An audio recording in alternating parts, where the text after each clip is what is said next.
Isang mapagpalang araw po sa ating lahat.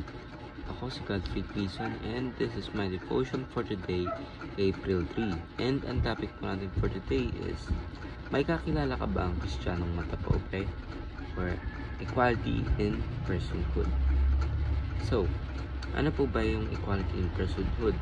So, sinasabi po dito na all people are created in the image of God, making them equally valuable in His sight. Society often honors the wealthy and famous while neglecting the poor, vulnerable, and unpopular. But God does not show favoritism.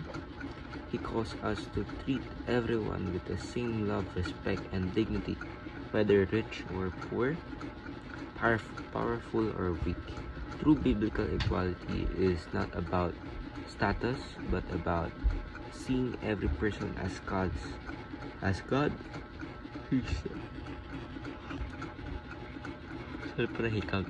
So, ano, yung equality in personhood daw po is about treating all people with equal value, kasi lahat nga po tayo ay gawa ng ating Panginoon. So, in this society po kasi, tayo naman siguro lahat guilty na kapag mas maraming pera, mas favorite natin or mas pinapahalagahan natin kasi mas mag-benefit tayo sa kanila. Pero kapag mahirap, diba, parang sakto lang, ano lang, so lang yung treatment, diba, kasi nasa isip na natin, na wired in na nasa utak natin na tayo po kapag mag-benefit sa isang bagay, mas gagalingan natin or mas papakitaan natin ng magandang bagay, magandang intention. Pero sa ating scripture for today, James chapter 2 verse 1, basahin ko po. And brothers and sisters, believers in our glorious Lord Jesus Christ, must not show favoritism. Suppose a man comes into your meeting wearing a gold ring and fine clothes, and a poor man in filthy old clothes also come in.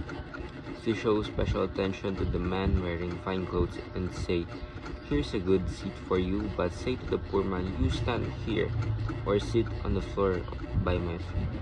Have you not discriminated among yourself?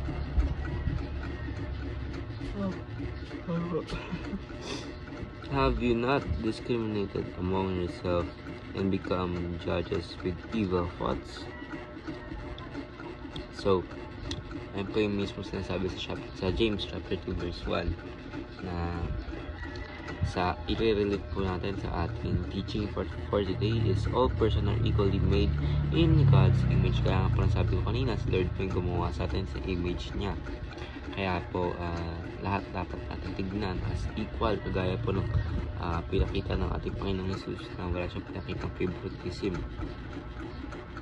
Second teaching is Christians ought to treat others fairly. Of course, lahat po dapat pantay-pantay lang treatment, walang mas mataas, walang mas favorite, diba?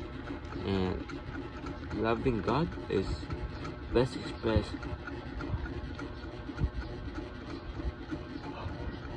pumatakot lagi yung utak. So, loving God is best expressed in loving people. Of course, kasi yung Panginoon na natin is love. So, ano pa ba yung best way para ma-show po natin yung love ng ating Panginoon is to love others deeply.